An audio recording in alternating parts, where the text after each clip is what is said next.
Welcome back to another episode of the Fanatics Forum, where you get that real sports talk from the fans' perspective. And just real quick, you like this video, share it, and leave a comment so I can keep giving you guys this content. So, if you don't know by now, it's been a crazy few weeks in the NFL. Dak got snubbed for the MVP, which wasn't surprising. Chiefs won the Super Bowl, which wasn't surprising either. And let's see what else happened. Hmm. Oh yeah, the Washington Commanders hired Dan Quinn as their head coach.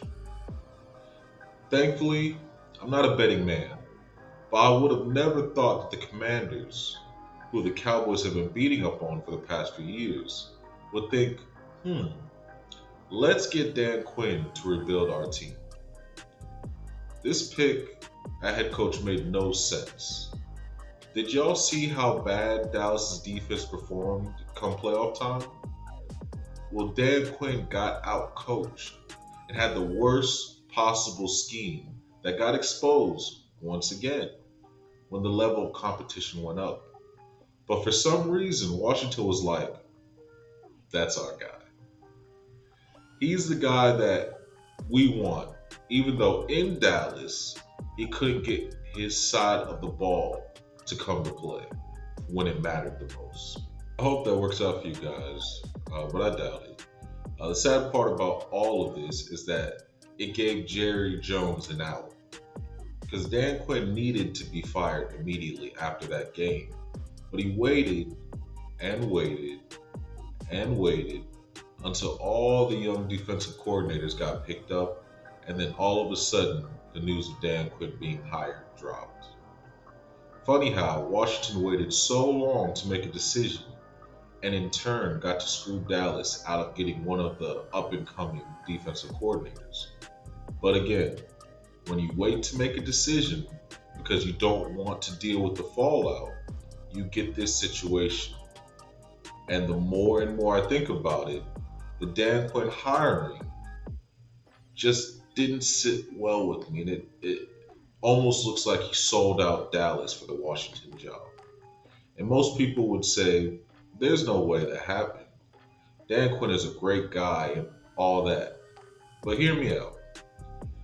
Dan Quinn played safeties at linebacker for a majority of the defensive snaps in the NFL. No NFL team does this. But all of a sudden, people expected for Dallas to not get exposed with no size at linebacker. We had guys barely over 200 pounds trying to stop a run-heavy offense. It was like the defense was purposely imploding. They gave up 6 of 7 drives for touchdowns because of Dan Quinn's horrible scheme. And nobody told him? Nobody told him that this won't work? We saw it in Buffalo and in the Miami game, where when the defense needed to get a stop, they couldn't because they were outmatched and undersized where it mattered.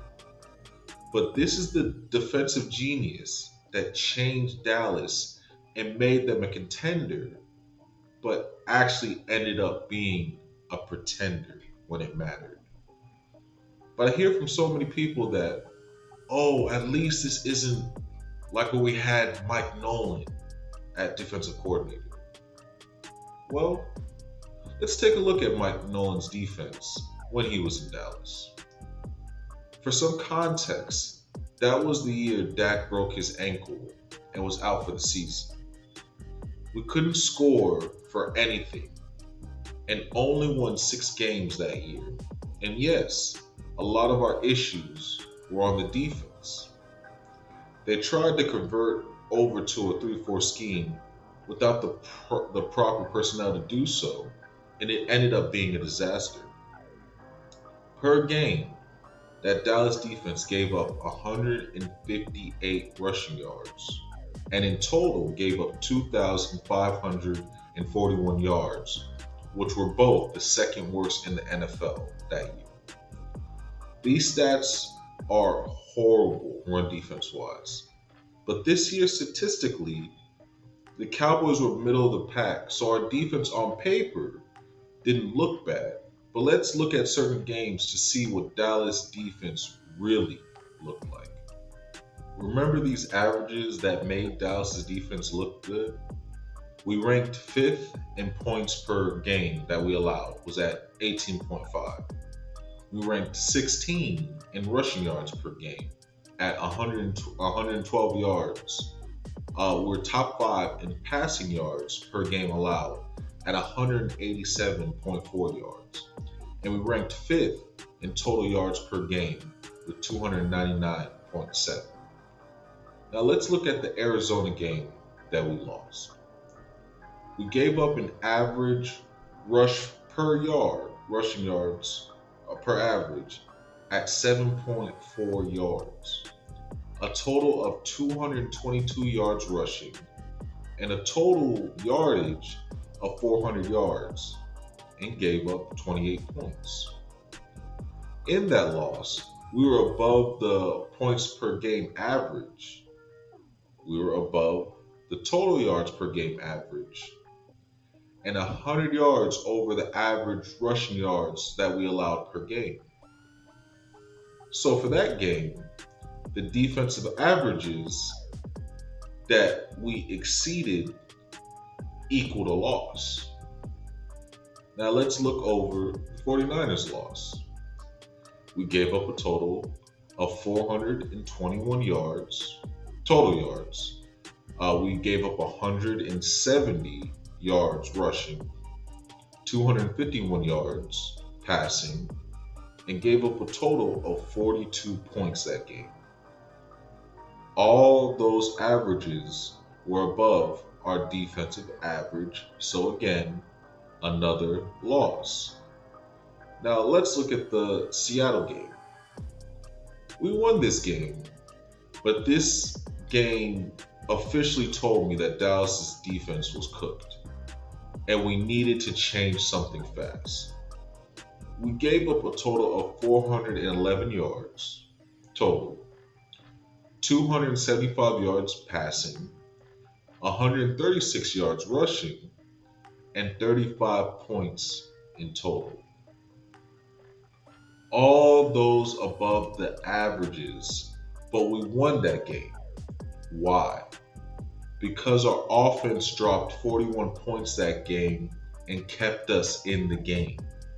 We should have lost that game. But like the Arizona and 49ers game, just like the Arizona and 49ers game, but the offense had to bail out the defense in those instances. Problem with that is that you can't expect an NFL offense to consistently drop 40 plus points to win. That's just not realistic, and you're setting your team up to fail. Now let's look at the Bills game. Yes, I know it was a snow game, but this game solidified that Dan Quinn has been exposed and that it's not going to end well for the Cowboys. In this game, the Cowboys gave up 351 total yards, 85 passing yards, and 266 rushing yards, and a total of 31 points. The only average we didn't go above in that game was the passing yards per game. But that didn't matter because the Bills doubled our average rushing yards that we gave up and dominated time of possession to win this game. At this point, we see the pattern in the defense not performing well against better opponents, and those better opponents exploiting our clear weaknesses, aka our inability to stop the run. This brings us to the Green Bay game, the playoff game that we needed to win and where we got annihilated. We gave up a total of 415 yards, 272 passing yards, 143 rushing yards, and a total of 41 points on just the defense alone, with an average of 7.7 yards per play given up. Dallas Cowboys blowing out teams early and often made our defense look way better than what it was. If you look at the Cowboys playoff game versus Green Bay, can you really tell me the difference between what Dan Quinn did and what Mike Nolan did? Because when Dan Quinn came in, he supposedly fixed the defense that was so horrible under Mike Nolan. But how do you hire a DC in Dan Quinn and he ends up leaving just as bad as the guy that he replaced? You don't believe me? Well, let's look at the Green Bay game again. The Cowboys gave up a total of 415 yards under Dan Quinn. Under Mike Nolan, the Cowboys gave up an average of 386 yards per game. So in that instance, the Cowboys defense was worse. Now, during the Green Bay game, the Cowboys gave up 272 passing yards. Under Mike Nolan, the average passing yards per game was 227 yards per game. So again, defense was worse. Now, against Green Bay, the Cowboys gave up 143 yards rushing. Under Mike Nolan, the average rushing yards per game was 158 yards. So a 10-yard difference between one of the worst defenses in Cowboys history. Finally, what about the total points? On average, Mike Nolan's defense gave up 29.6 points per game. Dan Quinn's elite defense, that was so much better than Mike Nolan's defense, gave up 41 points. Over 10 points higher than the average of one of the worst defenses in Cowboys history. So again, I'll ask you, if Dan Quinn was so much better than Mike Nolan, why did his defense end up performing worse than Mike Nolan's defense at almost every statistic during the Green Bay game? This alone proves that Dan Quinn should have been fired for what he did in Dallas. But now they have a new defensive coordinator in Mike Zimmer. He was a former coach with the Cowboys, and you know Jerry loves his former players and coaches. I think it was a good pick for the position because Zimmer brings a different type of mindset that the Cowboys need. He's a no-nonsense type of coach and doesn't play those favoritism games and is passionate about winning and expects the best from his players. This is one of the missing pieces that the Cowboys need in order to make a real run at the Super Bowl. They need to overhaul the whole defensive scheme. They need to fill the D-line with a bunch of 300-plus pound space eaters at defensive tackle and actual linebackers. No more safeties trying to play linebackers. We need guys that fit the position and have the size and strength to give the offense a chance to actually compete. Jerry Jones said he's all in with winning this year. So we'll see. The first part was getting a new defensive coordinator, and now it's all about the player acquisition. That alone will tell me if Jerry is serious about winning, or if we'll just see another one and done season in the playoffs. Thank you so much for watching today's episode here at the Fanatics Forum, the sports podcast where you get that real sports talk from the fans' perspective.